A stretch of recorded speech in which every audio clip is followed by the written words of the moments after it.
لیکن مجھے ایگزیکٹ بھی بتا دینا.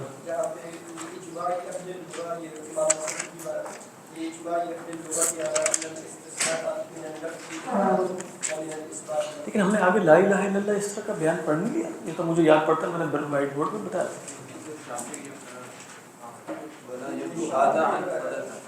خدشہ یہاں تک پڑھا، لیکن وہ میں نے لا الہ الا اللہ سمجھایا نہیں تھا وائٹ بورڈ پہ. اچھا جی، چلیں کوئی مسئلہ نہیں. میں پہلے ذرا خلاصہ بیان کر دوں. یعنی اصول فقہ. جی آپ نے آپ کے ہاں کہاں تک لگا تھا؟ ایک منٹ.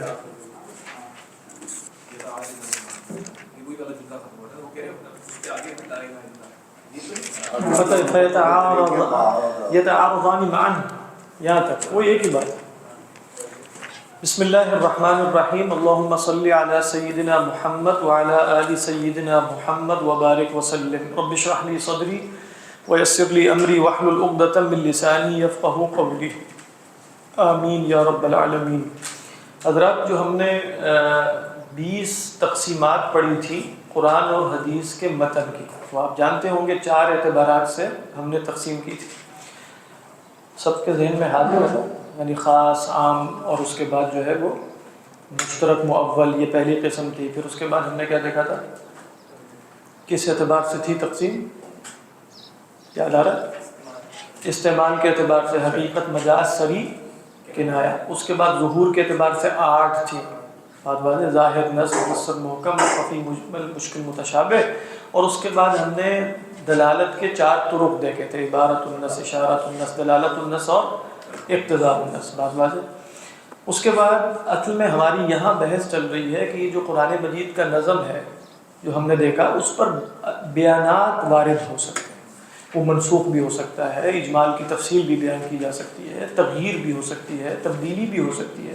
اور کئی دفعہ جیسے ایسا بیان بھی وارد ہو سکتا ہے کہ جو وہاں خاموشی ہو لیکن وہ حکم اسی میں شمار ہو کہ جیسے وہاں کوئی بول رہا ہے. وہ بھی ہم آگے پہنچیں گے تو پتہ چل جائے گا، ہم پہنچیں گے کہ بیان ضرورت. ٹھیک ہے. تو یہ جو اقسام قرآن و حدیث ہیں، اس پر جو بیانات وارد ہوتے ہیں وہ 5 قسم کے ہیں. وہ کس قسم کے تھے؟ 5. وہ کون کون سے تھے؟ بھئی سب سے پہلے ہم نے دیکھا تھا کہ وہ ہے بیان تأکید. یہی تھا نا جس کو ہم نے بیان تقریر کہا تھا. تو بیان تقریر کیا تھا کہ بھئی کلام میں کوئی احتمال ہو مجاز کا یا خصوص کا تو اس کی نفی کر دی جائے.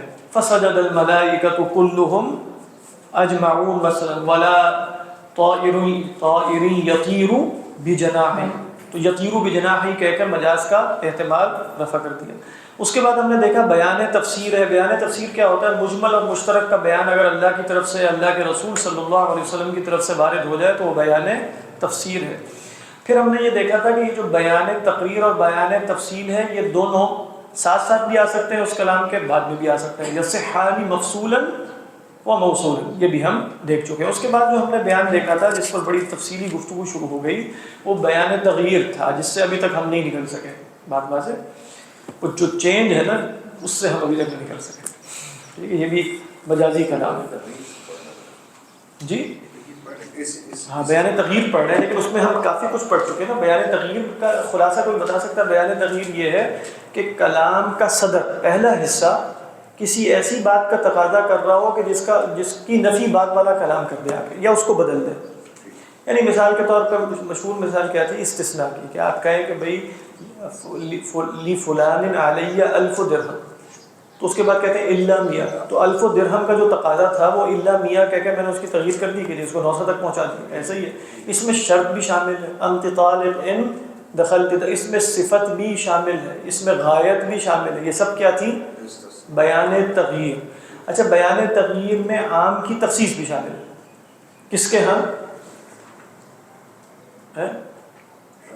ہاں، ہمارے ہاں، یعنی احناف کے ہاں.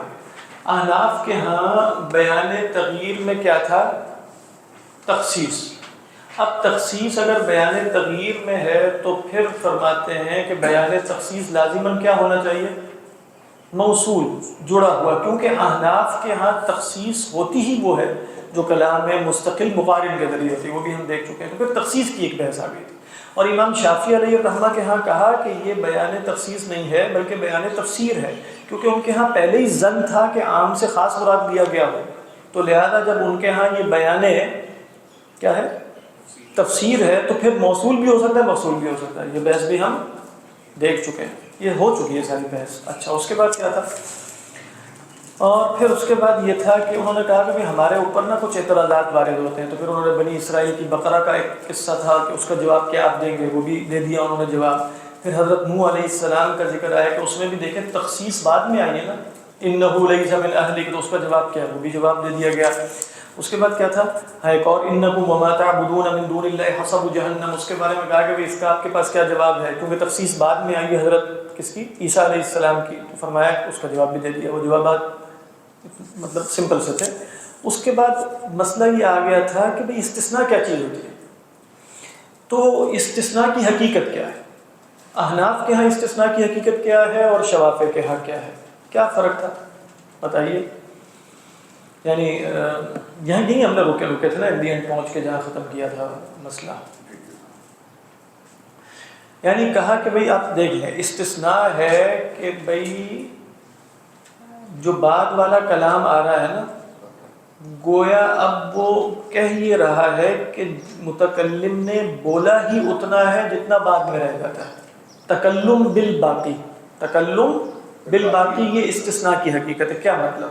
یعنی اگر آپ کہیں لی فلان علی 1000 درہم اور پھر میں کہتا ہوں الا 100، تو گویا میں نے کہا ہے کہ لی فلان علی 900 درہم، بس یہی کہا میں نے. تکلم بالباقی ہے حکم کے اعتبار سے بھی اور لفظ کے اعتبار سے بھی. تو جو ان کے مقابلے میں شوافع ہیں وہ کیا کہتے ہیں؟ وہ کہتے ہیں کہ نہیں، یہ بھی طریق المعارضہ ہوتا ہے. یعنی پہلے بندہ کہتا ہے کہ لی فلان علی 1000 درہم اور پھر کہتا ہے الا 100، تو یہ 100 آ کر اس کی نفی کرتا ہے، تو لڑائی پڑتی ہے ان دونوں میں. حد واضح، لڑائی پڑنے کے نتیجے میں جو باقی رہ جاتا ہے وہ حکمن تو ثابت ہو جاتا ہے، لیکن وہ حکمن ثابت کیسے ہوتا ہے؟ بطریق المعارضہ. بات سمجھ میں آ رہی؟ اس بات اور نفی کے نتیجے میں ہوتا ہے. اس بات اور نفی کے نتیجے میں وہ کہتے ہیں صرف تکلم بالباقی ہوتا ہے. یہ ایک مسئلہ تھا.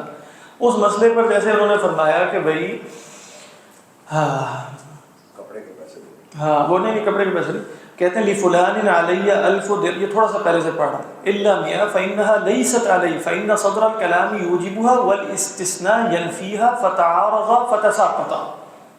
بات واضح؟ تو تعارض کے نتیجے میں ساقط ہو جاتے ہیں. کہتے ہیں اس کا فائدہ کیا ہے؟ تظہر فی ما اذا استثنی یا اذا استثنى، دوسرے دونوں ٹھیک ہیں، خلاف جنسی كقوله لفلان علی 1000 درہم الا ثوبا فعندنا لا يصح الاستثناء. ليش؟ لانه لا يصح بیانا، کیونکہ بیان ہو نہیں سکتا. ہاں لیکن وعنده يصح فينتقص من ال1000 قدر او قدر قیمت الثوب. لیکن پھر آخر میں انہوں نے کہا یہ تھا کہ لا یخلو هذا عن خدشہ. یہاں تک ہم پہنچ گئے تھے. خدشہ سے کیا مراد تھا؟ اس میں بھی اعتراض وارد ہوگا کہ بھئی یہ یعنی وہ کہہ رہے تھے کہ بھئی اس اختلاف کا فائدہ کہاں ظاہر ہوگا.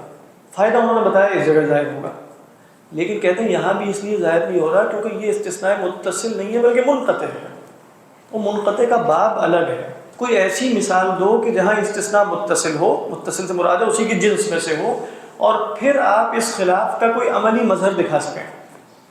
تو گویا کہنے کا مقصد یہ ہوا کہ اس خلاف کا کوئی عملی مظہر کہیں ظاہر نہیں ہو رہا. اور جو آپ نے مثال دی ہے وَلَا يَخْلُو هَذَا عَنْ خَدَشَةٍ أَيْ عَنْ اعْتِرَاضٍ، یہ ہم پڑھ چکے ہیں.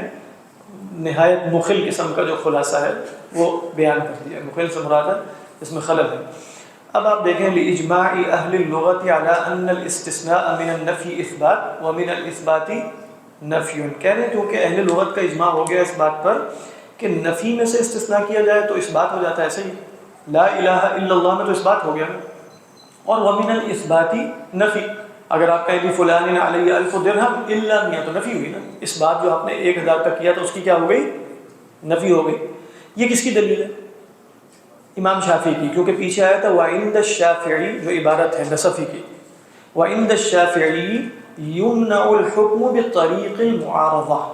اور پھر فرماتے ہیں لی اجماع اہل اللغت علی ان الاستثناء من النفی اثبات ومن الاثبات نفی هذا دلیل للشافعی علی ان عمل الاستثناء بطریق المعارضتی، لأن النفی والاثبات یتعارضان معا. تو کہتے ہیں بھئی یہ ہماری دلیل ہو گئی کیونکہ اجماع اہل لغت بھی ہو گیا اس پر. اچھا پھر ان کا جواب کیا؟ اور پھر امام شافعی کی دلیل دیکھیں. امام شافعی کی دلیل دیکھیں وَلِأَنَّ قَوْلَهُ لَا إِلَٰهَ إِلَّا اللَّهُ، یہ میں نے سمجھا دیا تھا ویسے. وَلِأَنَّ قَوْلَهُ پڑھا نہیں تھا، سمجھا دیا تھا. وَلِأَنَّ قَوْلَهُ لَا إِلَٰهَ إِلَّا اللَّهُ لِلتَّوْحِيدِ. اچھا لا الہ الا اللہ للتوحید ہے ومعناه النفی والاثبات، فلو كان تکلما بالباقی لكان نفیا بغیرہ لا اثباتا له. احناف کے خلاف دلیل یہ دی جا رہی ہے کہ اگر آپ یہ کہتے ہیں کہ استثناء کیا ہے؟ تکلم بالباقی ہے. تکلم یعنی استثناء کے بعد جو ہے اس کو نکال کر جو رہ جاتا ہے اس کا اثبات ہوتا ہے. تو جب آپ کہیں گے لا الہ الا اللہ تو پھر باقی کیا رہ جائے گا؟ نہیں، الا اللہ تو استثناء کر رہے ہیں، تکلم بالباقی کیا ہوگا؟ لا الہ. سمجھ میں آ رہی ہے کہ نہیں؟ یعنی ان دی اینڈ اگر آپ کہیں گے لا الہ الا اللہ تو احناف کے طریقے پر اگر اس بات نہیں ہوتا بلکہ تکلم بالباقی ہوتا ہے تو آپ کیا کہیں گے؟ لا الہ اللہ کو نکال دیا ہم نے اور لا الہ یوجد. سمجھ میں آ رہی ہے؟ اس میں باقیوں کی نفی تو ہو گئی ہے لیکن اس بات اللہ کی الوہیت کا نہیں ہونا. اللہ کے سوا، اچھا اللہ کی الوہیت کی نفی بھی نہیں ہوئی، بھی ذہن میں رکھیے. اللہ کی الوہیت کا نہ اس بات ہوا نہ نفی. ہاں اللہ کے سوا جتنے باقی ہیں تکلم بالباقی ان کی الوہیت کی نفی ہو گئی. اللہ کے سوا کوئی الہ نہیں ہے لیکن اللہ الہ ہے کہ نہیں اس کا اس بات نہیں ہو رہا. بات واضح؟ یہ آپ کے طریقے پہ کہتے ہیں لأن المعنى حينئذ لا الہ غیر اللہ، کیونکہ معنی بنے گا غیر اللہ الہ نہیں ہے لیکن کہ اللہ الہ ہے. اس سے ثابت ہوگا. یعنی آپ کہیں غیر زید عالم نہیں ہے تو کہتے ہیں اس سے یہ تو پتہ چل رہا ہے کہ غیر زید عالم نہیں ہے لیکن اسی نہیں پتہ چل رہا ہے کہ زید عالم ہے. بات سمجھ میں آ رہی؟ لا الہ غیر اللہ. فیکون، اب دیکھیں وہ بتاتے کیا ہے، فیکون نفیا لغیر اللہ لا اثباتا للہ الذی هو المقصود. کہہ رہے ہیں نفی غیر اللہ کی تو ہو جائے گی لیکن اللہ کی الوہیت کا اس بات نہیں ہوگا جو اصل مقصود ہے. یہ اعتراض ہے اگر آپ یوں کہیں اے احناف کہ استثناء کی حقیقت تکلم بالباقی ہے. ہم یہ کہتے ہیں، شوافی یہ کہہ رہے ہیں، ہم یہ کہتے ہیں کہ وہ تکلم بالباقی نہیں ہے بلکہ اثبات اور نفی اور اثبات ہے. تو جب ہم کہیں لا الہ نفی ہو گئی، اس کے بعد الا اللہ کہہ کے اللہ کی الوہیت کا اثبات بھی ہوا. بات سمجھ آ رہی ہے؟ اچھا نہیں، یہ تو عند الشوافی ہے. احناف کے ہاں تو تکلم بالباقی ہے. وہ ڈیفرنٹ آ رہا ہے نا، ایسے تھوڑی چھوڑیں گے. تو فرماتے ہیں کہ وَبِخِلَافِ مَا لَوْ حَمَلْنَا عَلَى سَبِيلِ الْمُعَارَضَةِ، کہہ رہے ہیں دیکھو اگر ہم اس کو استثناء کو علی سبیل المعارضہ فرض کریں، یہ شوافی کہہ رہے ہیں، تمہارے طریقے پر ثابت نہیں ہوتا. اذ یکون المعنی حینئذ لا الہ الا اللہ فانہ موجود، اس بات ہو جائے گا کہ اللہ تو موجود ہے الہ کے طور پہ. وہ فرماتے ہیں وَلَنَا، اب احناف یہ کہہ رہے ہیں وَلَنَا قَوْلُهُ تَعَالَى، ہم آپ کو ایک دلیل الزامی دیتے ہیں. دلیل الزامی پہلے لے کر آتے ہیں. وہ کیا؟ فَلَبِثَ فِيهِمْ أَلْفَ سَنَةٍ إِلَّا 50 عَامًا.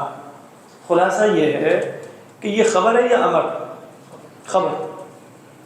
اگر آپ کا طریقہ یہ ہے کہ استثناء کی حقیقت نفی اور اثبات ہے، نفی تو دونوں میں لڑائی ہونے کی وجہ سے پھر ایک شے جو باقی رہتی ہے وہ ثابت ہوتی ہے. تو کہہ رہے ہیں فَلَبِثَ فِيهِمْ أَلْفَ سَنَةٍ، یہ خبر ہوئی، وہ 1000 برس رہے تھے. اس کے بعد کیا ہوا؟ إِلَّا 50 عَامًا. تو یہ کیا ہو گیا؟ تعارض ہو گیا. اچھا تعارض کن دو چیزوں میں ہو رہا ہے؟ دو خبروں میں. تو اس کا مطلب اللہ کی اخبار میں بھی تعارض ہو سکتا ہے، اللہ کی دی ہوئی خبروں میں بھی تعارض ہو سکتا ہے. سمجھ میں آ رہا ہے کہ نہیں؟ یعنی آپ کہیں کہ بھئی احکام میں تو نسخ ہو سکتا ہے، چلے وہاں تو ہمیں اشکالیہ والا تو نہیں آئے گا نا. سمجھ میں آ رہی ہے کہ نہیں؟ لیکن کیا اخبار میں بھی نسخ ہوتا ہے؟ اخبار میں بھی تعارض ہو سکتا ہے. اللہ کی خبر میں نسخ وارد ہو سکتا ہے، اللہ کی خبر میں تبدیلی وارد ہو سکتی ہے، اللہ کی خبر میں تغیر وارد ہو سکتا ہے. وہ تو ہو ہی نہیں سکتا. تو جب آپ کہیں گے کہ فَلَبِثَ فِيهِمْ أَلْفَ سَنَةٍ، یہ ایک خبر ہے، إِلَّا 50 عَامًا، یہ دو خبر ہیں، دونوں کا ٹکراؤ ہوا تو ہم نے 950 بیچ میں سے نکال لیا. تو کہہ رہے ہیں کہ اس سے تو اللہ کی اخبار میں تعارض لازم آ جائے. تو یہ ہمارا جواب ہے. یہ تو الزامی جواب ہوا، تو اس کا تحقیقی جواب آ گیا ہے۔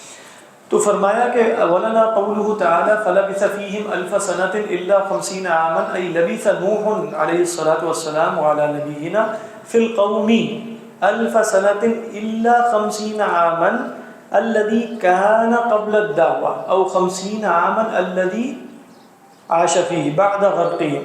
خیر یہ تو ابھی بتا رہے ہیں کہ بھئی وہ رہے 1000 مگر 50 برس، یہ 50 برس یہ بھی ہو سکتے ہیں کہ وہ دعوت سے پہلے، اور 50 برس یہ بھی ہو سکتے ہیں کہ جو دعوت ان کے غرق ہونے کے بعد مزید 50 برس وہ دنیا میں رہے۔ یعنی یہ کہا نا فلبث فیہم الف سنۃ الا 50 عاما، تو گویا 50 عاما بھی رہے لیکن لبث فیہم نہیں رہے بعد بعثتہ، بلکہ لبث فیہم 50 سنہ قبل بعثتہ او لبث فیہم 50 سنہ بعد غرقہم۔ اچھا، فلو حملنا هذا الكلام على المعارضہ، اگر ہم اس کلام کو اے شواف آپ کے طریقے پر معارضہ پر محمول کریں تو پھر کیا ہوگا؟ لکان کذبا فی الخبر والقصہ۔ کیوں؟ کیا کذب لازم ہے؟ بتائیے، ابھی میں نے بتایا تھا کیا کذب لازم ہے؟ کہا کہ فلبث فیہم الف سنہ، یہ خبر ہے، یہ سچ ہے کہ جھوٹ؟ جھوٹ۔ الا 50 عاما، تعارض ہو گیا نا، ایک اور خبر آ گئی الا 50۔ نہیں وہ تو ہمیں بھی سب کو پتہ ہے، لیکن اصل مسئلہ یہ کہ آپ نے استثناء کی حقیقت کو تعارض سمجھنا ہے یا نہیں سمجھنا۔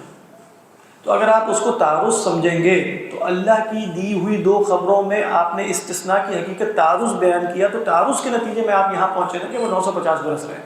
نہیں، جو ابھی آپ نے مثال دی کہ وہ فی ہے نہ رہے ہوں 50 سال پہلے یا بعد میں رہے ہو، تو پھر تو تعارض کی تعارض تو پھر بھی رہے، یعنی فلبث فیہم، وہ تو آپ کہہ رہے ہیں اگر آپ بنائیں ان کو جیسے وہ استثناء خارج الظرف جس میں وہ پہلے رہے، اصل میں تو بات یہ نہیں ہے، اصل میں بات یہ کہ فلبث فیہم الف سنہ، الف سنہ ان میں رہے ہیں کہ نہیں رہے؟ سوال یہ نہیں رہے۔ اللہ میاں نے یہ تو نہیں کہا فلبث فیہم 950 سنہ، اللہ میاں نے کیا کہا؟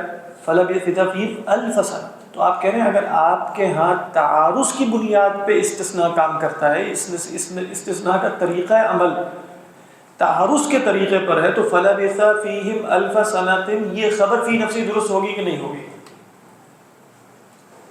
ہمارے ہاں وہ فرماتے ہیں ہمارے ہاں تو تعارض ہے ہی نہیں، ہم تو تکلم بالباقی کہتے ہیں، تو تکلم بالباقی اصل میں یہی ہے 150 سنہ، یعنی 950 سنہ یا 500 سنہ، دونوں سچ کہہ رہے ہیں، لیکن مراد ہے وہ کہہ رہے ہیں آپ اگر استثناء کی حقیقت بیان کریں گے تو اس سے آپ پر بھی اشکال وارد ہوتا ہے، جیسے آپ نے ہم پر کیا لا الہ الا اللہ میں۔ خلاصہ یہ الزامی جواب کا مطلب وہ آ گیا ہم کر چکے ہیں ویسے۔ کہتے ہیں وسقوط الحکم بطریق المعارضۃ فی الایجاب یکون لا فی الاخبار، کہتے ہیں اگر بالفرض بطریقہ معارضہ میں سقوط حکم ہوتا ہو تو وہ ایجاب میں ہو سکتا ہے، ایجاب سے مراد ہے انشاء، یعنی انشائیہ کلام میں تو ہو سکتا ہے، لا فی الاخبار، وہ اخبار میں کیسے ہوگا؟ یعنی اگر تم یہ کہہ رہے ہو کہ بھئی استثناء اسی طریقے پر ورک کرتا ہے تو وہاں تک تو تمہاری بات چل جائے گی نا ایجاب میں انشاء میں، لیکن اخبار میں کیسے چلے گی؟ سمجھ میں آ رہی ہے کہ نہیں بات؟ فعلمنا ان ليس عمل الاستثناء على المعارضہ كما زعم الشافعی رحمہ اللہ تعالی۔ ہمیں یہ معلوم ہو گیا، یہ سارے مسائل ضمنی ہوتے ہیں لیکن بہرحال یعنی ہر ایک کے پاس ایک دلیل ہوتی ہے۔ اب وہ کہتے ہیں اگر آپ نے کہا کہ اجماعی اہل اللغہ، انہوں نے ایک دلیل دی تھی نا امام شافعی علیہ الرحمہ کی کہ لإجماع اہل اللغۃ علی ان الاستثناء من النفی اثبات و من الاثبات النفی، تو کہتے ہیں ہمارے پاس بھی اہل لغت موجود ہے۔ وَلِأَنَّ أَهْلُ اللُّغَةِ قَالُوا، کہہ رہے ہیں اس لیے کہ اہل لغت نے یہ بھی کہا ہے الاستثناء استخراج وتکلم بالباقی بعد الاستثناء، کہہ رہے ہیں استثناء اصل میں نکالنا ہے، استخراج ہے، کس کو نکالنا ہے؟ اصل میں وہ جو باقی رہ جاتا ہے اس کو نکالنا ہے، وتکلم بالباقی بعد الاستثناء کما قالوا، جیسا کہ اہل لغت نے یہ بھی کہا ہے، یعنی کہہ رہے ہیں اہل لغت نے یہ بھی کہا ہے، اہل لغت نے یہ بھی کہا ہے کما قالوا۔ اب آپ دیکھ رہے ہیں میں نے پہلے بھی ویڈیو میں بتایا تھا کہ اہل لغت سے جو مروی اقوال ہوتے ہیں، کیونکہ اصول فقہ کے اکثر مباحث لغت میں لفظ کی دلالتوں سے بحث کرتے ہیں، تو اس میں مرجع کون ہوتا ہے؟ وہ اہل لغت ہی ہوتے ہیں۔ اگر وہ کہیں گے کہ اہل لغت یہ کہہ رہے ہیں تو یہ کہتے ہیں، ہم کہتے ہیں اہل لغت کچھ یہ بھی کہتے ہیں، تو کہتے ہیں کما قالوا، جیسے انہوں نے یہ بھی کہا ہے کہ انہ من النفی اثبات و من الاثبات نفی، یہ امام شافعی کی دلیل تھی۔ فلما تعارض هذا القولين قولان من اهل اللغة طبقنا بينهما، اگر ہم نے دونوں میں تطبیق کر کے یہ بتا دیا کہ نفی اور اثبات، وہ کیسے تطبیق کی ہے؟ وہ کہیں گے نفی اثبات بھی ہوتا ہے لیکن وہ دلالت اشاری کی طریقے پر ہوتا ہے، اور جو تکلم بالباقی ہے وہ عبارت النص ہے، وہ اشارت النص ہے، وہ عبارت النص ہے۔ تو ہم نے دونوں کا مرتبہ الگ الگ بیان کر دیا، وہ آگے آ رہی ہے ان کی دلیل کہ لا الہ الا اللہ عبارت النص کس پر ہے؟ لما عبارت النص کیا ہوتی ہے؟ ما سیق الکلام من اجلی، تو عبارت النص میں وہ اللہ کو پہلے سے مانتے تھے کہ نہیں بطور الہ؟ مانتے تھے، تو اصل میں سیق الکلام من اجلی ماذا؟ من اجلی نفی الالوہیت عن غیر اللہ، لانہم کانوا یثبتون الالوہیت للہ سبحانہ وتعالی، ایسے ہی ہے۔ تو پھر عبارت النص کیا ہوگی؟ لا الہ الا اللہ لا الہ غیر اللہ، اللہ کے سوا جو بھی ہے الہ نہیں ہے۔ اچھا پھر بطریق اشارہ کیسے معلوم ہوگا؟ وہ آگے بتائیں گے۔ بطریق اشارہ ہمیں یہ بھی معلوم ہو گیا کہ اللہ الہ ہے، تو ہم نے جیسے دونوں اقوال کو جمع کر دیا، طبقنا بینہما۔ نہیں ویسے یہ مطلب اس سے فائدہ نظر ہے، یعنی آپ دیکھیں لا الہ الا اللہ کا کلمہ قرآن میں جو آیا وہ عبارت النص کس موضوع پر ہے اور اشارت النص کس موضوع پر ہے؟ اگر آپ عبارت النص اس موضوع پر بنائیں گے کہ اللہ کی الوہیت ثابت کرنی ہے، تو سوال یہ وارد ہوگا کہ اللہ کی الوہیت ثابت کرنے کا مطلب یہ ہے کہ اللہ کو وہ بطور الہ تسلیم نہیں کرتے تھے، وہ تو کرتے تھے، تو پھر اللہ کی الوہیت کا اس بات عبارت النص ہوا، اور آپ کہیں کہ غیر اللہ کی الوہیت کی نفی جو ہے وہ اشارت النص بالفرض، تو آپ کہیں گے جو اصل مقصد ہے وہ تو غیر اللہ کی الوہیت کی نفی ہے، لہذا وہ عبارت النص ہونا چاہیے۔ ایک ہی عبارت عبارت النص اور اشارت النص کیسے ہو سکتا ہے؟ یہ تو ہم نے دیکھا ہے کہ بھی ایک ہی عبارت سے معنی آپ لے رہے ہیں نا، کچھ معنی وہ ہے جو عبارت سے اشارت النص میں بھی عبارت سے ہی نظر آتے ہیں، دلالت النص اور اقتضاء النص میں وہ عبارت میں نہیں ہوتے، تھوڑا سا قیاس ہوتا ہے، دلالت النص میں قیاس لغوی جس کو کہتے ہیں، اور اقتضاء النص میں جو کلام میں مذکور تو نہیں لیکن کلام اس کے بغیر سمجھا نہیں جا سکتا، یہی ہم نے پڑھا تھا۔ لیکن جو پہلے دو کیا عبارت النص اور اشارت النص کیا تھے؟ جس میں دونوں معنی لفظ میں پائے جاتے ہیں، لیکن ہم نے دیکھنا ہے کہ لفظ ہی دونوں معنی پر دلالت کر رہے ہیں، دونوں معنی پر دلالت ایک ہی درجے کی ہے، یہ درجے میں فرق ہو سکتا ہے، تو سب سے قوی دلالت کیا ہوتی ہے؟ تو عبارت النص کی ہے۔ تو ہم نے دیکھنا ہے کہ عبارت النص ہم کیسے دیکھتے ہیں؟ ما سیق الکلام من اجلی، جس مقصد کے لیے کلام لایا گیا، تو ہم نے دیکھنا یہ ہے کہ کن لوگوں کے سامنے خدا کی الوہیت کا اثبات یا غیر اللہ کی الوہیت کی نفی ہو رہی ہے، وہ خدا کو مانتے ہیں نہیں مانتے؟ پھر ہم نے دیکھا کہ نہیں وہ تو خدا کو الہ کے طور پہ مانتے ہیں، ان کا اصل مسئلہ یہ نہیں ہے کہ وہ اللہ کے وجود کے یا اس کے معبود ہونے کے قائل نہیں ہیں، وہ غیر اللہ کی الوہیت کے بھی قائل ہیں، تو کہا تو اصل مقصد تو غیر اللہ کی الوہیت کی نفی ہونی چاہیے۔ تو پھر لا الہ الا اللہ کا کلام گویا عبارت النص کس مقصد میں ہوگا؟ غیر اللہ کی الوہیت کی نفی۔ آج سمجھ میں آئی؟ کیا فرماتے ہیں؟ فنقول انہ تکلم بالباقی بوضعہ واثبات ونفی باشارتہ۔ سمجھ میں آ گئی؟ بوضعہ سے کیا مراد ہے؟ عبارت اللغہ، کیا ہے وہ؟ عبارت النص، اور اشارہ سے کیا مراد ہے؟ اشارت النص، اس کی وضاحت آ رہی ہے۔ فجعلنا ما ذهبنا الیہ عبارۃ، جس رائے کی طرف ہم گئے ہم نے اس کو کیا بنایا؟ عبارت، وہی، اور وما ذهب هو الیہ اشارہ، جس کی طرف امام شافعی گئے اس کو ہم نے کیا کہا؟ اشارہ۔ ولم يمکن عکسہ، ہمارے ہاں اس کے عکس ممکن نہیں ہے، ہمارے ہاں اس کا عکس ممکن ہے۔ کیوں؟ ہاں اپوزٹ، یس، یعنی اپوزٹ یہ ہے کہ ہم اس کو جو ہے وہ عبارت بنا دیں جس کی طرف امام شافعی گئے اور اپنے قول کو اشارہ بنا دیں، کہہ رہے ہیں ہمارے طریقے پر ہمیں یہ سمجھ نہیں آ رہا، کیوں نہیں ہو سکتا؟ یہ وہ آگے بتائیں گے۔ کہتے ہیں وذالک لأن الاستثناء بمنزلۃ الغایۃ للمستثنى منہ۔ اچھا، کہہ رہے ہیں استثناء اصل میں بمنزلہ غایت ہے مستثنى منہ کی، بات واضح؟ دیکھیے لا الہ الا اللہ، مستثنى منہ کیا ہے؟ الہ، یعنی لا الہ۔ اچھا لا الہ کی غایت کہاں تک جاری ہے؟ جہاں تک عدم الوہیت چلتی رہے گی، استثناء تک، اس کے بعد خاموشی ہے اصلاً عبارت النص کے طریقے میں، نہ کہ اشارت النص کے طریقے میں۔ تو کہہ رہے ہیں ہم نے استثناء کو، آپ جیسے کہیں میں لاہور سے اسلام آباد تک گیا، یعنی میرا جانے کی غایت کیا ہے؟ غایت الہ کا ہوتا ہے نا، یعنی آپ کہیں ہاتھ دھویا کرو الی المرفقین، تو غایت کیا ہے؟ مرفقین۔ ہم نے استثناء کو بمنزلہ غایت بنا دیا کس کی؟ مستثنیٰ منہ کی. مستثنیٰ منہ کیا ہے؟ عدم الوہیت. عدم الوہیت کہاں تک جائے گی؟ الا اللہ سے پہلے بس. سمجھ میں آ رہی ہے کہ نہیں؟ لأن جعلنا الاستثناء بمنزلة الغاية لماذا؟ للمستثنى منه لأنه يدل على أن هذا القدر ليس بمراد من الصدر. کہنے اس طریقے پر کہ اتنی قدر صدر کلام میں مراد نہیں ہے. کیا مطلب؟ صدر کلام کیا ہے؟ لا الہ. اور اس کے بعد کیا کلام ہے؟ الا اللہ. تو ہم نے بتایا یہ کہ صدر کلام میں جو حکم ہے اس میں سے اس حرف استثناء کے بعد جتنا قدر ہے نا وہ خالی ہے بس. تو صدر میں کیا حکم لگایا گیا تھا؟ لا الہ الا اللہ کے صدر میں، یعنی اول کلام لا الہ الا اللہ کا صدر ہے لا الہ، اور اس کے بعد اللہ ہے. وہ حکم کیا لگایا گیا ہے؟ عدم الوہیت کا. عدم الوہیت کے اس حکم سے کتنی مقدار خارج ہے؟ الا اللہ کے بعد کی. سمجھ میں آ رہی ہے کہ نہیں؟ تو کیا فرماتے ہیں؟ لأنه يدل على أن هذا القدر ليس بمراد من الصدر. ٹھیک ہے. كما أن الغاية ليست بمرادة من المغيّة. جیسے غایت مغیّہ میں داخل نہیں ہوتی، اسی طرح صدر کلام میں استثناء کے بعد جو مستثنیٰ ہے وہ داخل نہیں ہوتا. سمجھ میں آ رہی ہے؟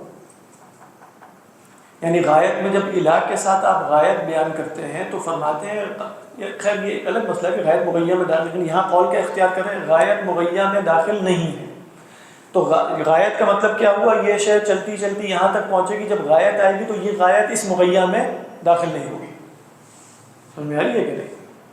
آپ کہیں اعط الفقراء، فقیروں کو دو، الى الثانیۃ عشرۃ ظہرا، 12 بجے تک فقیروں کو پیسے بانٹتے رہو.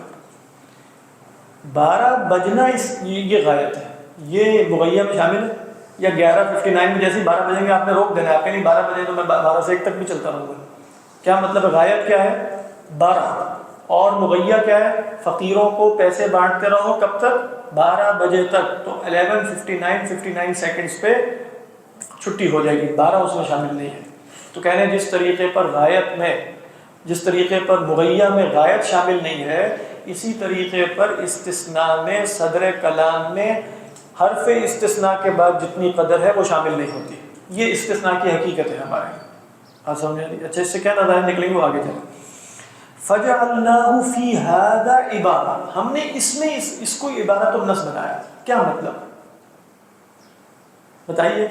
عبارت النص ہم نے اس میں بنایا ہے کہ لا کے استثناء میں مستثنی منہ جو ہم نے حکم لگایا اس پر، اس میں استثناء کے بعد والی شے شامل نہیں ہے بس.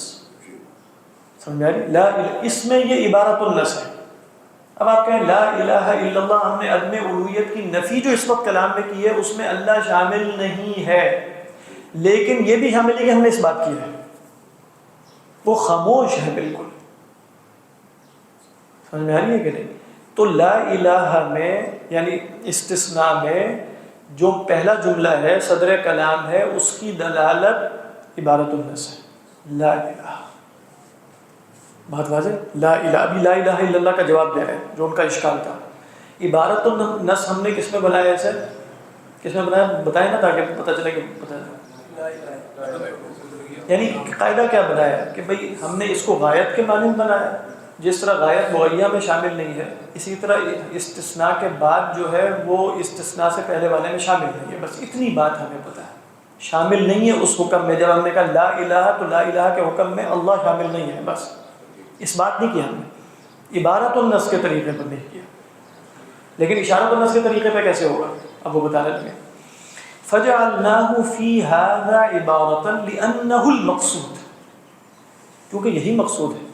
وہ کیوں مقصود ہے وہ بھی آگے بتائیں گے. اعلیٰ، ہاں ساتھ یہ بھی ذہن میں رکھو اعلیٰ کا مطلب یہ ہے اعلیٰ ان حکم المستثنى منه ينتهي بما یہ ہم دیکھ چکے ہیں، ينتهي بما بعده كما ان الغاية ينتهي بها المغيّة. کہ ہم وہی جانتے ہیں کہ دیکھو کہ جو حکم مستثنى منه ہے وہ کون ہے؟ لا الہ. تو اس کا حکم کیا تھا؟ عدم الوہیت کا. تو وہ کہاں ختم ہو جاتا ہے؟ ينتهي بما بعده، استثناء کے بعد جو ہے وہ وہاں حکم وہاں نہیں جاری رہتا، جیسا کہ غایت تک پہنچ کر مغیب بھی ختم ہو جاتی ہے۔ فَجَعَلْنَاهُ فِي هَذَا إِشَارَةً، کہہ رہے ہیں اس میں ہم نے اس کو اشارہ بنایا۔ کس میں؟ کہ ہم کہیں گے لا الہ کا حکم اللہ پر وارد نہیں ہو رہا، لا الہ کا حکم اللہ پر وارد نہیں ہوگا تو اللہ تعالیٰ اشارتاً کیا ثابت ہوں گے؟ الہ ثابت ہو جائے۔ یعنی جب آپ کہیں گے لا الہ میں جو نفی وارد ہوئی ہے وہ استثناء کے بعد والے پر وارد نہیں ہو رہی، تو جب استثناء کے بعد والے پر وارد نہیں ہو رہی تو پھر کیا لازم آئے گا؟ اس بات لازم آئے گا۔ لیکن یہ علی سبیل العبارہ لازم آیا، عبارت تو بس اتنی تھی کہ پہنچ کے وہاں تک حکم ختم ہو جاتا ہے، بس چھٹی، اس کے بعد ہے کہ نہیں نہیں پتہ۔ اس میں یہ اشارہ ہے، اس میں وہ عبارت ہے۔ تو کہتے ہیں کہ چونکہ حکم ینتہی بما بعدہ، تو جب ینتہی بما بعدہ ہوا، حکم کیا تھا؟ عدم الوہیت کا، وہ اللہ کے بعد جاری نہیں ہے، تو جب عدم الوہیت کا حکم اللہ کے بعد جاری نہیں ہوگا تو وہ اللہ کے بعد والا کیا شمار ہو جائے گا؟ وہ اس پہ اسبات شامل، اس حکم کا عدم شمار ہوگا نا۔ وہ حکم کیا تھا کہ کوئی الہ نہیں ہے، اللہ کہہ کر جب ہم نے اللہ کہہ دیا تو لا الہ کا حکم اللہ پر وارد ہوگا؟ نہیں وارد ہوگا، تو اشارہ کیا ثابت ہو جائے گا؟ کہ اللہ سبحانہ و تعالیٰ الہ ہے۔ تو فرماتے ہیں فجعلناہ فی ھذا اشارۃ، تو اس میں ہم نے اسے کیا بنایا؟ اشارہ، لأنہ غیر مقصود۔ اشارہ تو نص سے کہہ رہے ہیں، وہ اسبات سے کہہ رہے ہیں، بات تو ایک نہیں وہ اصل میں بات سب کی ایک ہی ہے، سب ایک ہی عقیدے میں کھڑے ہیں، لیکن وہ بات یہ ہے کہ آپ نے ایک اصولی موقف اختیار کیا کہ استثناء کی حقیقت کیا ہے، اس پر آپ پر اعتراض وارد ہوا کہ تمہارے اس قول کے نتیجے میں تو تم تو توحید کے قائل رہو گے۔ تو انہوں نے اس کا جواب دے رہے ہیں کہ دیکھو ہم کس طریقے پر اس کا جواب دیتے ہیں، یہ جواب ہے بس۔ تو اب وہ بتا رہے ہیں کہ اچھا اس کو آپ اشارۃ النص اگر بنا رہے ہیں تو اشارۃ النص تو مرتبے میں کم ہوتا ہے، تو گویا اللہ کی الوہیت اشارۃ النص کے طریقے پر ثابت ہو رہی ہے، نہ کہ عبارت النص کے طریقے پر۔ اس کو کیوں آپ ایسا کہتے ہیں؟ لأنہ غیر مقصود، کیوں؟ وَأَمَّا كَلِمَةُ التَّوْحِيدِ فَكَانَ الْمَقْصُودُ نَفْيَ غَيْرِ اللَّهِ، کلمہ توحید سے اصل مقصود تو غیر اللہ کی نفی ہے۔ اما وجود اللہ فقد كانوا يقرون به، تو وجود اللہ کے تو وہ معترف تھے، لأنهم كانوا مشركين يثبتون مع الله إلها آخر، لا ينفون عن الله الألوهية بل يثبتون مع الله إلها آخر۔ قال الله تعالى ولئن سألتهم من خلق السماوات والأرض ليقولن الله، فقد كانوا معترفين بأن الله هو الإله۔ ٹھیک ہے، تو یہ عبارت النص تو بنتا ہی نہیں تھا، وہ تو پہلے سے طے شدہ ہے۔ جو شے میرے اور آپ کے درمیان متفق علیہ ہے، تو میں اگر کوئی بات لے کر آؤں گا تو عبارت النص اس مقصد کو ثابت کرنا ہوگا، یا جو میرے اور آپ کے درمیان بون آف کنٹینشن ہے اس کو ثابت کرنا ہوگا۔ سیدھی سی بات ہے، خود ہی سوچے، کامن سینس کی بات ہے۔ تو کہہ رہے ہیں کہ تو مشترک بات تھی کہ اللہ الہ ہے، اس میں تو کوئی شک نہیں تھا کسی کو۔ شک کس میں تھا کہ یہ بھی الہ ہے کہ نہیں ہے، تو نفی کس کی مقصود ہونی چاہیے؟ ہاں، تو مقصود اللہ کی الوہیت بات نہیں تھا، وہ تو سب کے ہم معترف ہے۔ مقصود کس کا ہے؟ یہ ہے جی مسئلہ جو انہوں نے بیان کیا۔ تو فرماتے ہیں کلمہ جو لا الہ الا اللہ ہے، اس میں اللہ کی الوہیت مقصود ہی نہیں ہے، اس میں مقصود ہے بالدرجۃ الثانیہ وہی اشارۃ النص۔ مقصود تو اللہ ہی کی الوہیت ہے، دین میں تو پرائمریلی اللہ ہی کی الوہیت مقصود ہے، لیکن ہم تو اس جملے کی بات کر رہے ہیں، یعنی یہ نہیں بات ہو رہی۔ تو اس میں بنیادی مقصد تو غیر اللہ کی نفی کرنا۔ ہاں، آپ بتائیں کہ اس میں بنیادی مقصد اللہ کی الوہیت کا اس بات ہے، غیر اللہ کی الوہیت کی نفی؟ ویسے میں بتا رہا ہوں، آپ سے میں پوچھتا ہوں، غیر اللہ کی الوہیت کی نفی یہی بتا رہے ہیں آپ۔ یعنی اگر آپ اس کو یوں کہیں کہ دیکھو، اگر میں اس کو وائس ورثہ کر دوں تب بھی اشکال وارد ہوگا کہ نہیں؟ یعنی اگر ہم کہیں لا الہ الا اللہ میں اصلاً اللہ کی الوہیت کا اس بات ہے، غیر اللہ کی الوہیت کی نفی ثانوی درجہ ہے بالفرض، تو اس پر بھی اشکال وارد ہو جائے گا کہ اللہ کی الوہیت کا اس بات کرنے سے غیر اللہ کی الوہیت کی نفی تو نہیں ہوتی، ویسے بات واضح، اس میں بھی اشکال تو وارد ہوگا۔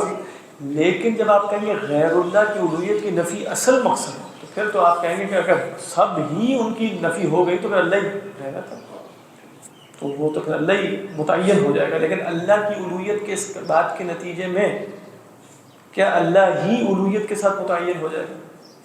یا غیر اللہ کا امکان باقی رہے؟ ہاں، تو وہ کہہ رہے ہیں کہ اصل مقصود تو غیر اللہ کی نفی ہونی چاہیے یوں سمجھنا اس کو.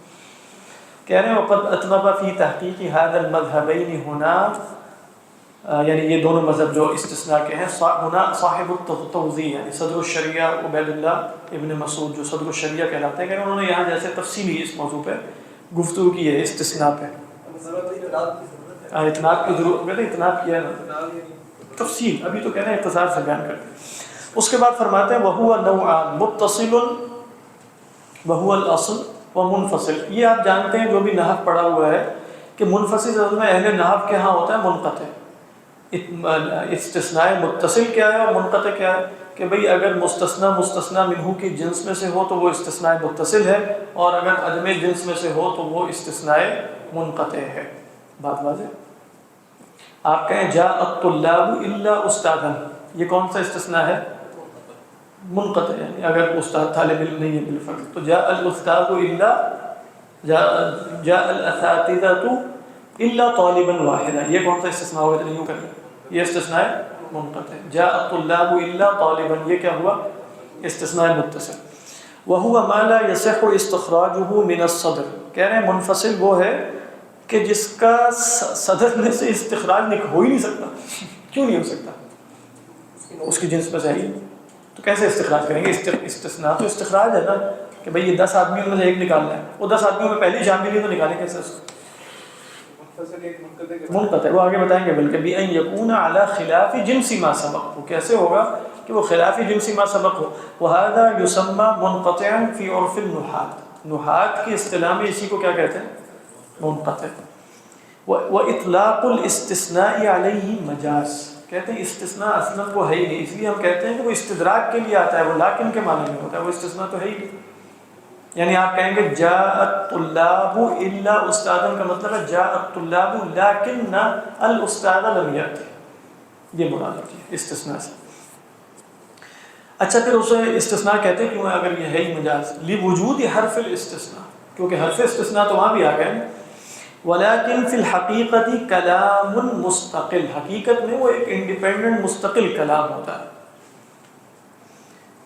تو کہتے ہیں وَهَذَا مَعْنَى قَوْلِهِ فَجُعِلَ مُبْتَدَأً، یہ کیا ہے؟ پیچھے سے جوڑ کے پڑھیں. وہ ہے وَهُوَ نَوْعَانِ مُتَّصِلٌ وَهُوَ الْأَصْلُ وَمُنْفَصِلٌ وَهُوَ مَا لَا يَصِحُّ اسْتِخْرَاجُهُ مِنَ الصَّدْرِ فَجُعِلَ مُبْتَدَأً. تو اس کو ہم کیا بنا دیتے ہیں؟ مبتدا. مبتدا سے کیا مراد؟ مبتدا خبر نہیں ہے، کلام مستأنف جس کو آپ کہتے ہیں یہ استیناف ہے. ابتدا کا مطلب ہے ایک نیا جملہ شروع ہو رہا ہے.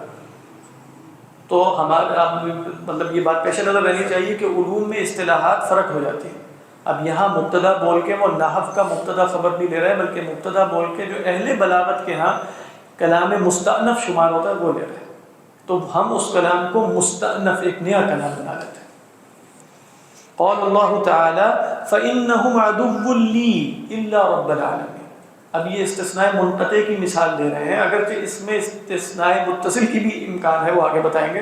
منقطع کیسے بنے گا؟ فإنهم عدو لي، حضرت ابراہیم نے کہا یہ سب میرے دشمن ہیں. کون؟ معبودان باطل. الا رب العالمین، اللہ ان میں شامل نہیں ہے. یعنی فإنهم عدو لي إلا رب العالمین فأعبدوه لكن رب العالمین هو ربی، یہ مراد. یہ استثناء منقطع کے نتیجے. اور اگر وہ اللہ کی بھی عبادت کرتے ہوں ساتھ غیر اللہ کی کریں پھر کیا بن جائے گا؟ استثناء متصل، کہ جن جن کی یہ عبادت کرتے ہیں سب میرے دشمن ہیں. اچھا لیکن جن جن کی عبادت کرتے ہیں ان میں کون شامل ہے؟ اللہ شامل ہے. تو پھر الا رب العالمین اگر آپ لیں گے تو یہ استثناء متصل ہو جائے گا. تو فرماتے ہیں حکایتاً یا حکایتن عن قول ابراہیم لقومه ای ان هذه الاصنام التي تعبدونها انهم عدو لي الا رب العالمین ای لیکن، ٹھیک ہے، رب العالمین. فانه ليس بعدو لي فانه تعالى ليس داخلا في الاصنام، کیونکہ وہ تو بتوں کی عبادت کرتے تھے اور اللہ بتوں کی میں شامل ہی نہیں. فیکون کلاما مبتدا، سمجھنا کہ تو یہ ایک نیا کلام ہو جائے گا. اور یہ بھی احتمال ہے وَيَحْتَمِلُ أَن يَكُونَ الْقَوْمُ عَبَدُ اللَّهَ تَعَالَى مَعَ الْأَصْنَامِ، یہ بھی ممکن ہے کہ بھئی وہ اللہ کی عبادت کرتے ہوں بتوں کے ساتھ. تو پھر کیا ہے؟ وَالْمَعْنَى فَإِنَّ كُلَّ مَا عَبَدْتُمُوهُ عَدُوٌّ لِّي إِلَّا رَبَّ الْعَالَمِينَ فَيَكُونُ مُتَّصِلًا. ہاکذا قیل ہا ہنا، کہہ رہے اسی طریقے پر اس آیت کی تفسیر بیان کی گئی ہے. کسی نے کہا استثناء متصل ہے، کسی نے کہا استثناء منقطع. اگلا جو مبحث ہے نا وہ بڑا ایک اہم مبحث ہے، وہ یہ ہے کہ استثناء، اب یہ کون سا بیان چل رہا ہے ہمارے ساتھ؟ بیان تغیر. اس کے بعد آئے گا بیان ضرورت، وہ مختصر ہے، اور اس کے بعد ہے بیان تبدیل، جس سے ہم انشاءاللہ نسخ کی بحث شروع کریں گے. اب ہوا یہ کہ دیکھیں آپ کئی جملے بولے، کئی جملے، اور اس کے بعد استثناء لائے. اب اختلاف، اور وہ جمل ایک دوسرے پر معطوف ہوں. کیا ہوں؟ معطوف. اب وہ استثناء آخری جملے پر ہوگا یا سب پر ہوگا؟ یہ اہل نحو میں اہل اصول میں، یعنی اہل اصول فقہ میں یہ اختلاف ہو گیا. سب پہ ہوگا. یہ بھی قول بعض العلماء. ہاں آخری میں ان پہ تو رہ یہی، لیکن قرآن مجید میں اس کی بڑی مثال ہے سورہ نور میں. ہم نے سورہ نور میں یہ پڑھی بھی تھی. وہ یہ ہے کہ اللہ فرماتے ہیں کہ والذین یرمون المحصنات، جو پاک دامن عورتوں پر تہمت لگاتے ہیں، ثم لم یأتوا بأربعۃ شہداء، اب دیکھیں جملے کتنے آ رہے ہیں. پہلا جملہ فجلدوہم 80 جلدۃ، 80 کوڑے مارو. ولا، دوسرا جملہ ولا تقبلوا لهم شہادۃ ابدا، ان کی گواہی کبھی قبول نہیں کرنی. تیسرا جملہ وَأُولَئِكَ هُمُ الْفَاسِقُونَ، اور یہ لوگ کیا ہیں؟ فاسق. 3 جملے آئے. اس کے بعد استثناء إِلَّا الَّذِينَ تَابُوا، إِلَّا الَّذِينَ تَابُوا. اب اختلاف یہ ہوگا کہ یہ استثناء کن کن جملوں تک لوٹے گا. اچھا یہ ذہن میں رکھیے کہ فَجْلِدُوهُمْ 80 جلدہ یہ محل نزاع سے نکل گیا، اس لیے کہ یہ اور دلائل سے ثابت ہوا ہے کہ حد ثابت نہیں ہوتی توبہ سے. یہ ابھی ہم اس مبحث میں یہ محل نزاع کیوں نہیں رہا؟ اس لیے کہ وہ اور دلائل قطعیہ سے ثابت ہے. اب 2 چیزیں رہ گئی، 2 جملے رہ گئے. وہ کیا ہے؟ وَلَا تَقْبَلُوا لَهُمْ شَهَادَةً أَبَدًا وَأُولَئِكَ هُمُ الْفَاسِقُونَ. امام شافعی علیہ الرحمہ کا مسلک یہ ہے کہ استثناء اگر جمل معطوفہ کے بعد آئے تو وہ تمام جمل معطوفہ ہی کا استثناء ہوگا. اور احناف کا مسلک یہ ہے کہ استثناء اصلا خلاف اصل ہوتا ہے، جیسے آگے ہم ان کی تعلیل دیکھیں گے. استثناء کیا ہے؟ خلاف اصل ہے، لہذا وہ اتنا ہی ہونا چاہیے جتنی ضرورت ہو، صرف آخری جملے کی طرف جائے. تو اب فرق کیا پڑے گا اس سے فقہی آراء میں؟ امام شافعی یہ فرما رہے ہیں کہ جو سچی توبہ کر لے تو آئندہ اس کی گواہیاں بھی قبول ہو جائیں گی. امام ابو حنیفہ علیہ الرحمہ فرما رہے ہیں نہیں ہوگی. نہیں، امام شافعی کہہ رہے ہیں پیچھے تک جائے گا. آخری جملہ کیا؟ اولئک هم الفاسقون. امام ابو حنیفہ کہہ رہے ہیں وہ فاسق کا لقب اس سے ہٹ گیا بس. لیکن خاص طور پہ اس میں بھی اختلاف، لیکن خاص طور پہ جہاں حد لگتی ہو وہاں اس کی گواہی اب قبول نہیں ہوگی. ولا تقبلوا لهم شهادة ابدا، امام ابو حنیفہ یہی کہہ رہے ہیں لا تقبلوا لهم شهادة ابدا میں استثناء نہیں لوٹ رہا یہاں تک، صرف آخری جملے تک لوٹے گا، اور وہ کیا ہے؟ اولئک هم الفاسقون. اور امام شافعی فرماتے ہیں کہ یہاں بھی لوٹے گا، آئندہ بھی اس کی گواہیاں قبول ہو جائیں گی. تو جس پر ایک دفعہ حد قذف لگ گئی ہے تو امام صاحب فرماتے ہیں حدود میں ان کی گواہیاں قبول نہیں. اصل میں دیکھیں روزمرہ کے جو معاملات ہیں، بے شرع فلاں فلاں، یہ چونکہ ایک آیت بھی کس میں آئی ہے، یعنی آیت بھی حد کے بیان میں ہے. والذین یرمون المحصنات ثم لم یأتوا بأربعۃ شہداء. تو اللہ نے فسق تو ہٹا لیا. عام جگہوں پر شرط کیا ہے؟ بس کہ وہ فاسق نہ ہو. یعنی آپ نے بیع و شرع میں کسی نے گواہی دینی ہے جا کے، تو وہ کیا نہیں ہونا چاہیے اس کا؟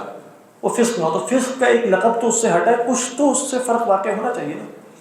یعنی کوئی بھی فرق واقع نہیں ہوگا تو بس فاسق نہیں کہنا اسے، یا کیا چکر ہے؟ ہاں لیکن چونکہ وہ معاملات کے جس میں جان کا مسئلہ ہے، وہ ایک دفعہ وہاں جھوٹ ثابت ہو گیا، اب وہاں گواہی قبول نہیں ہوگی. لیکن بہرحال اختلافی مبحث ہے. یہ وہ مبحث ہے جو آگے آ رہا ہے. تو امام صاحب کا موقف کیا ہے؟ صرف آخری جملے پر استثناء لوٹے گا، اور امام شافعی کا ہے کہ اگر جتنے بھی جملے ہیں سب کی طرف استثناء لوٹ جائے گا. تو کیا فرماتے ہیں؟ وَالْإِسْتِثْنَاءُ مَتَى تَعَقَّبَ كَلِمَاتٍ مَعْطُوفَةٍ بَعْضُهَا عَلَى بَعْضٍ، کہ اگر استثناء عقب میں آئے، بعد میں آئے، ان کلمات معطوفہ کے جو ایک دوسرے پر جن کا عطف ہو، بِأَن يَقُول جیسے لِزَيْدٍ عَلَيَّ أَلْفٌ وَلِعَمْرٍ عَلَيَّ أَلْفٌ وَلِبَكْرٍ عَلَيَّ أَلْفٌ إِلَّا مِئَةٌ. اب وہ کہہ رہے ہیں کہ ينصرف إلى الجميع كالشرط عند الشافعي، شرط کی طرح. جیسے شرط کیا ہے وہ آگے بھی آئے گا. اور یہ فرق کیوں کرتے ہیں احناف شرط اور استثناء میں بھی بہت دقیق ہے. مثلا اگر کوئی کہے کہ بھئی فرما رہے ہیں کسی کی 4 بیویاں 3 اتنی ہند طالق و زینب طالق و عمرہ طالق، ایک ہی وقت میں ان کو جو ہے وہ ان دخلت الدار.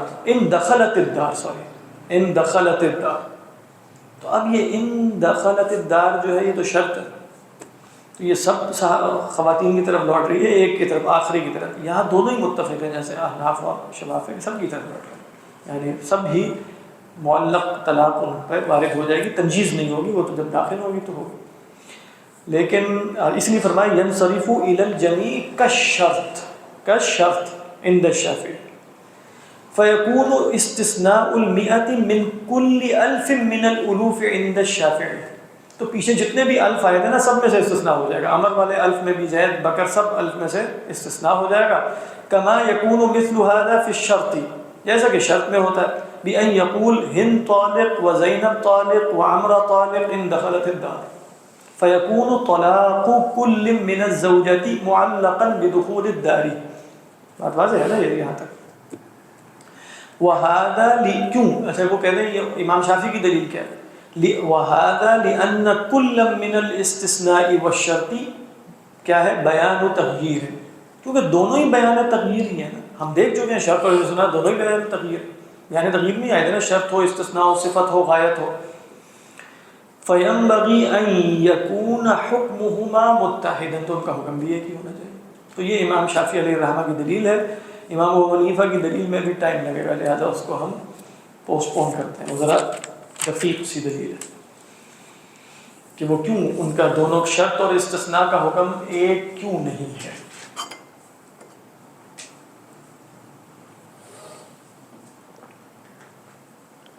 انشاءاللہ اگلی دفعہ جو ہے نا ہم پہنچ جائیں گے نسخ پہ، اللہ نے چاہا.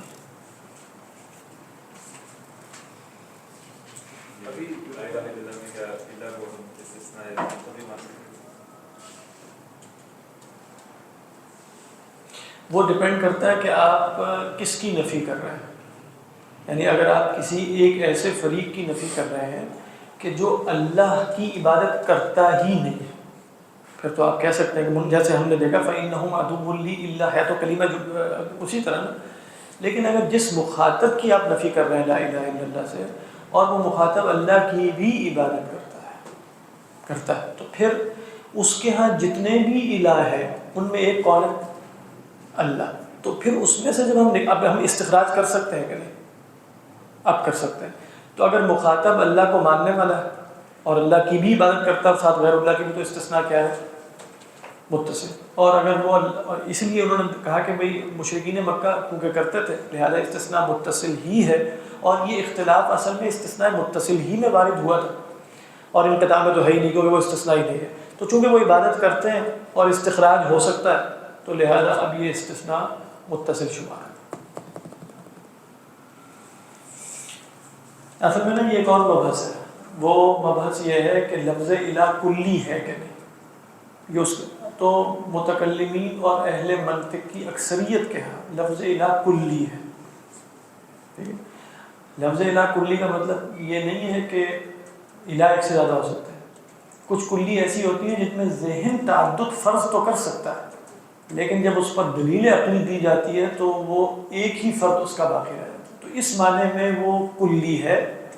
تو جب وہ کلی ہو سکتا ہے اس میں ذہن کسی درجے میں ایک سے زیادہ الہ فرض کر سکتا ہے، تو اب کیا ہو جائے گا؟ استثناء متصل. کیونکہ اکثر متکلمین اور مناطقہ کی رائے یہی ہے کہ لفظ الہ کیا ہے؟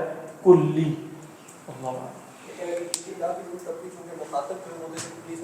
ہاں وہ پھر ہوگا کہ آپ مخاطب کی اصطلاح کو لے رہے ہیں کہ نہیں لے رہے. تو صدیق ابن احمد الغماری تھے نا پچھلے زمانے میں ایک محدث، انہوں نے ایک رسالہ لکھا اور انہوں نے کہا کہ لفظ الہی جو کلی قرار دے دیے گئے نا بہت بڑی گمراہی ہے اور یہ ہے. وہ تو پھر علماء نے رد کیا تھا ان کا کہ یہ آپ نے متکلمین کے کلام کو صحیح سمجھا نہیں. اسی وجہ سے کہ آپ کیسے کہہ سکتے ہیں کہ لفظ الہ کلی ہے. تو گویا تو آپ گنجائش دے رہے ہیں کہ اللہ کے سوا کوئی الہ ہو سکتا ہے. تو ڈپینڈ کرتا ہے اس طرح کے مسائل پہ. لیکن اگر لفظ الہ آپ کلی نہیں کہتے نا، یعنی وہ جزئی ہے، جزئی، وہ ایک ہی پر اس کا انطباق عقل میں ہو سکتا ہے. تو پھر یہ کہ آپ اگر کہیں گے نا کہ لا الہ الا اللہ، تو پھر اس میں جیسے آپ کہہ رہے ہیں کہ کوئی الہ ہو ہی نہیں سکتا اللہ کے ساتھ. ابھی آپ نفی نہیں کر رہے ہیں، یعنی امر واقعہ کا بیان کر رہے ہیں. لا الہ الا اللہ کیوں؟ اس لیے کہ الہ ہی کل جزئی. لیکن اگر جیسے کہا تم نے کہ بھئی وہ مخاطبین کے اعتبار سے ہو تو گنجائش تو ہے.